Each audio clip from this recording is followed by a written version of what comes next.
Ladies and gentlemen, may I have your attention, please?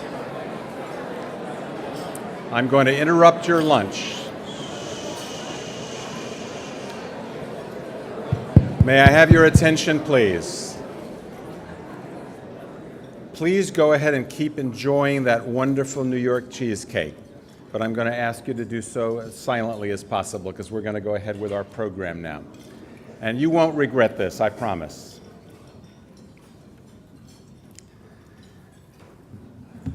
It's a pleasure at this time to introduce our lunch speaker who honestly just barely made it here, but you're going to hear why, and it's going to be a good story. It has been argued with considerable justification, I think, that the seeds of the refugee crisis that we're seeing around the world today and of the civil war in Syria were planted in 2003 when the United States invaded and occupied Iraq, and by the religious divisions and displacements caused or exacerbated by the long Iraq War. Zainab Salbi is the founder of Women for Women International, another Hilton Prize laureate, which she created when she was 23 years old. She's an Iraqi-American who wanted to help women who have to survive after a war, to rebuild their lives. By now, Women for Women International has touched more than 400,000 women in 8 conflict areas, not just Iraq, and has helped distribute more than $100 million in aid and loans. Zainab Salbi last year launched a TV talk show in the Arab world called The Nida Show, aimed at women in 22 Arab countries. This year, she began a collaboration with AOL Huffington Post. Its new goal is to cover issues and stories around the world from a women's perspective. Ms. Salbi has written 3 books. She has been identified as one of the world's most influential women by a number of publications. And in a moment, you're going to see why. Please welcome Zainab Salbi.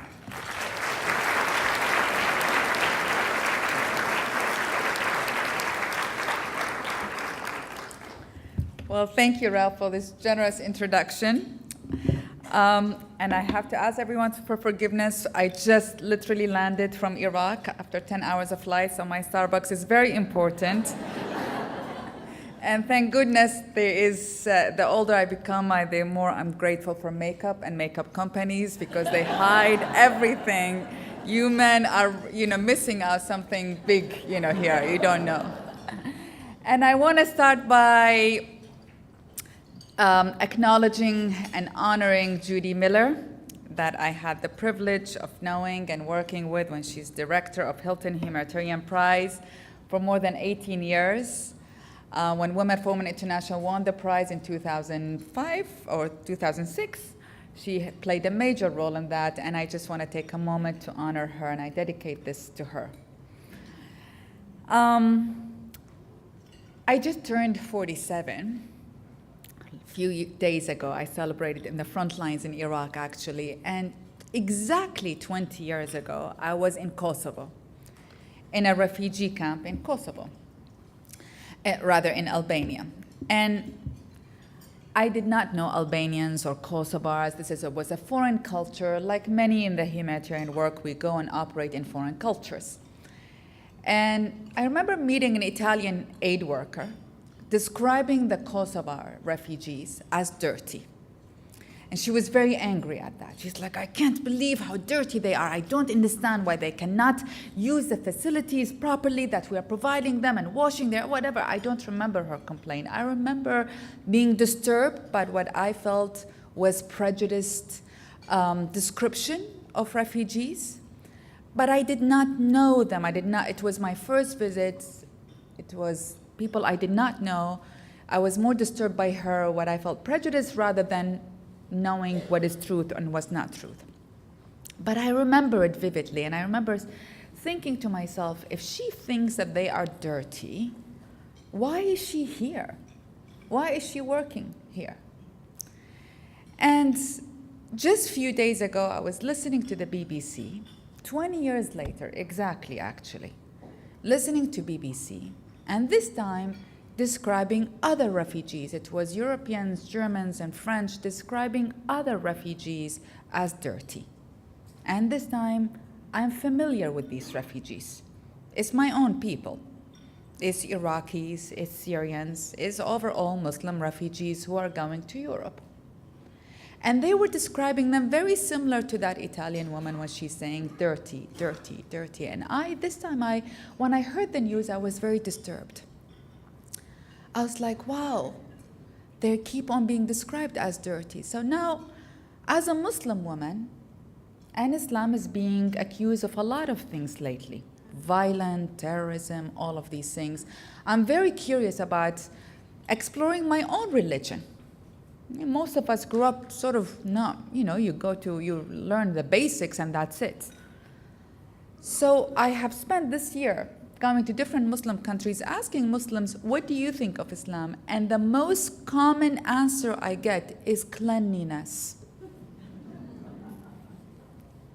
Because in Islam, you're supposed to not only do an ablution 5 times a day, which is washing your face and your body, you're supposed to wash yourself with water every time you use the bathroom, with water. So they consider those who use tissues as dirty.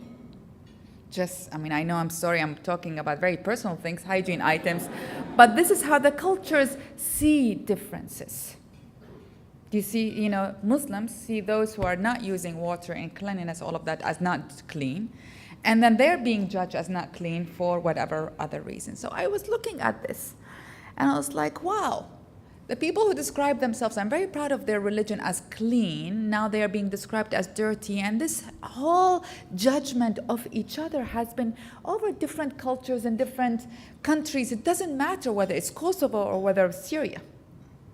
So what's the question in here? So what's the problem in here? More than ever before, I feel we are living in an era of fear, and an era of judgment and blame and pointing the fingers at each other, whether it is dirty or whether it is terrorist or whether it is violence or whatever it is. I feel like we are just pointing the finger at each other. We think in here that the terrorism and the violence and all of that is coming from the Middle East. Believe me, the Middle Easterners believe that it's coming from America. It's exactly the same words, it's just the opposites. We think they are dirty, they think we are dirty. We think they are this, they think that. It's like a mirror of each other. We have become a mirror of each other, reflecting judgments and blame and all of these things, rather than hearing each other. So then I wonder, how do we bridge conversations and communications in such divided world? In such a divided world. And it's no coincidence, I feel, that I literally was in a camp yesterday in Iraq, and I'm here with you in the midst of a humanitarian community that is trying to do something about this world. For 20 years in my life, I was doing humanitarian work, and I never thought as a humanitarian that I'm a bridge maker.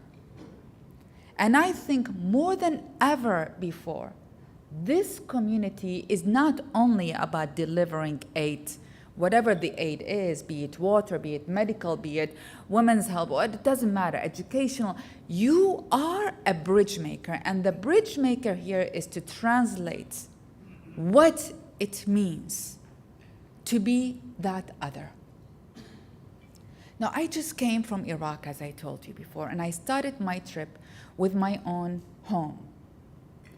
Every aspect of the house I grew up with all my life. Since the day I was born to the day I left, which when I was 20 years old, is destroyed. The physical house is there, but inside even the wires have been pillaged. And then I drove from Iraq, from Baghdad, sorry, I'm from the capital, so I think the capital is the whole country, from Baghdad to literally the front lines where a small town was just liberated from ISIS-controlled territories. And the whole strip, 3 hours of driving, is completely destroyed. I passed by villages and towns and cities that are rubble. There is no life there. That road entails Saddam Hussein's village or town and a lot of his palaces. And it was the irony of all ironies that it was completely destroyed. The palaces that he built and he was so proud of and he decorated with gold helmets, etc., are now destroyed. But more than the physical destruction, so the physical destruction makes me believe that I'm never going to buy anything else in my life, because what's the point? Really, like, what's if this is like my own home, my own country, what's the point? So I'm like completely against materialism at the moment. There's no point. But more than that, in the conversations that I had there, what I found the most, and this is not only this conversation, it just happened to be, I just came from here, but the conversations that I keep on having is what people are seeking for is dignity. When you are stripped of everything, not only your home, but the ability to provide for your family and protect your family and the ability to live a dignified life, you are stripped from everything. So maybe you do become dirty, I don't know. But honestly, when you are reduced to that level, what you seek the most is for people to see you, not to only feed you. I met Haider yesterday. And Haider was a store owner, had 5 stores, a home with 4 bedrooms, a wife and 7 children. And one day, he did not believe that ISIS were coming to his hometown. He was, people were talking and screaming and all, but he did not believe them. He thought they are exaggerating. And so he literally had to see them coming before he realized, oh, this is serious. He puts all of his family members in a pickup truck that his family owns. His wife and his mother are next to him in the front, and his brother, sister, and 21 kids of his own and his siblings and his own brothers and sisters in the pickup truck. And he tried to escape, and ISIS now with their truck are behind him shooting at him. In the middle of the shoot, I don't know, someone's cell phone. In the middle of the shoot,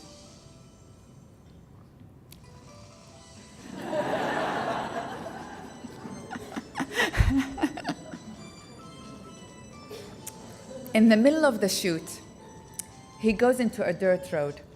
And in the dirt road, there are a lot of speed bumps and potholes. And as he's driving and chasing, and ISIS is chasing after him, he sees his 4-year-old child is thrown out of the pickup truck. And he has to make a decision over 1 second. Does he stop and pick up the child, or does he keep on driving and save the 21 members of the family? So I meet him yesterday. I was with him yesterday. He's living now with 10 roof, 4 bricks. It's a refugee camp. He has nothing. My cameraman asked him if he had a table, and he said, "Sir, we have nothing to provide you right now. The whole family is living in 1 room." But he doesn't care about anything. What he cares is that he has been stripped away from the dignity of being a father to protect his child. I ask him, what is his message to the world? He says, don't have children. You can't protect them anymore. He goes, the area where he escaped was recently liberated. He goes and he doesn't find a sandal or a bones or fabric, and he doesn't know what happens to his daughter. When we talk about refugees and when we talk about the humanitarian crisis that we are impacted with, We talk about it in terms of numbers and in terms of figures, and we keep on talking about it as those other people. And those other people like Haider and like many that you encounter on your day-to-day work do not only want food, and do not only want clothes, and do not only want medical care, they want to be dignified. They want the freedom to be able to speak. They want to be seen and acknowledged and respected. And when they are not, they are getting angry. Amartya Sen, a Nobel Peace Laureate, once wrote a book, a brilliant book, Identity and Violence. And he said, you corner one person into one thing and you strip them out of all identities that they have, they become what you tell them they are. In other words, everyone has a multiple identity. You could be a doctor, a father, a mother, an artist, all of it. It could be we all have multiple identities to coexist with. Now, if you are these days, if you are a refugee, and frankly, if you are a Muslim these days, you know, you are cornered into one thing and they are told you are terrorists, you are terrorists, you are terrorists, you are terrorists, you are terrorists, they become angry. Or you tell them you're dirty, you are dirty, you are dirty, they're dirty, they become dirty. And so we no longer, for me, I evolved from thinking that this is about helping people there, and I have nothing to do with it, it's just me, how do I help, to realizing we are all part of this story. This is not about them. We are very much in this room are part of the story. And we Americans, or we the humanitarian community, or whoever you want to define it as, we are co-creating the story of the world right now. It is not about an isolation, they are bad and we are good. Because for them, it's exactly the opposite reflection. They say exactly the same thing about Americans as Americans say about them. They're angry that the country is destroyed. And so, how do we resolve that? I think, in my opinion, and this is what I have to share with you today, that this community, more than any other community, has a bigger role to play than you think you do actually, or we thought we had. Before, we are service delivery. Right now, I think we are a bridge maker. We are a bridge maker of what it means to be this person, because you are the only ones who are going to Haider and the refugee camps. And you are seeing what it means to live in that situation, wherever. I'm just using Iraq as a story that I just came from. But wherever you work, you are the only ones who understand what it means to live day in, day out in a horrible circumstances. And you are the only ones who know what it means to come here and live day in and day out, I would say in good circumstances, though fear is in this country as well these days.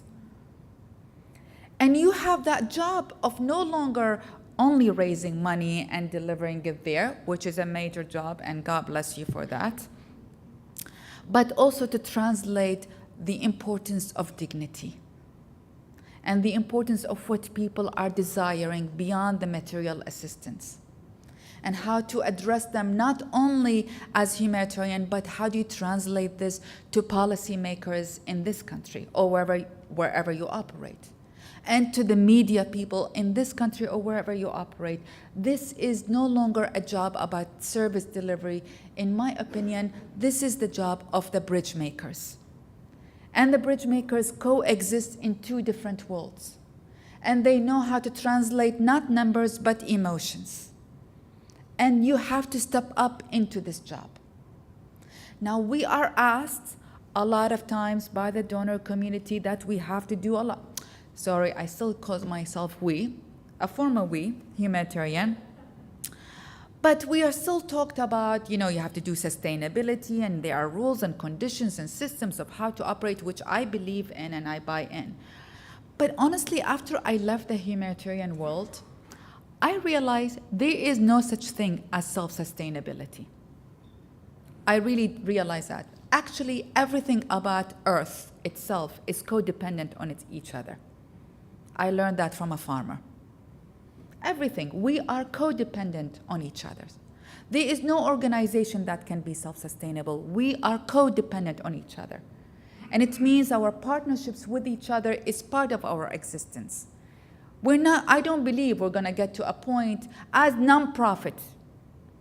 I do believe in the for-benefit sector of merging the nonprofit with the for-profit. I do believe that this is the future. But if you're exclusively nonprofit, I do believe that codependence is the way to go and not self-sustainability. I just don't see how this is possible, as a matter of fact. So the bridge making, in my opinion, not only between Haidar, the Iraqi camp, or the Syrian camp, or wherever you operate, and in here, in terms of translating the emotions and the money, but the bridge making in also between within our sector, within and without, is how do we bridge between each other? And how do we bridge between the two different worlds, or the various different worlds that we are working in? And I also think a lot of times we are handicapped by rules that actually don't make sense in the field. You know, so I'm always shocked as someone who made some of the rules myself, you know, and then the rules are quoted to me as that's why we cannot do this and that. I'm like, but I made it up. I made it up because in that time it was the right rule. Who cares? You make up your own rules. I'm serious. This is a new world we're operating, and I am so worried about this world more than ever before. Fear, I fear, is like spreading all over. And this community becomes much, much more vital to bridge something that we need to step up into the bridge makers. And so it's been a long time since I have quoted this.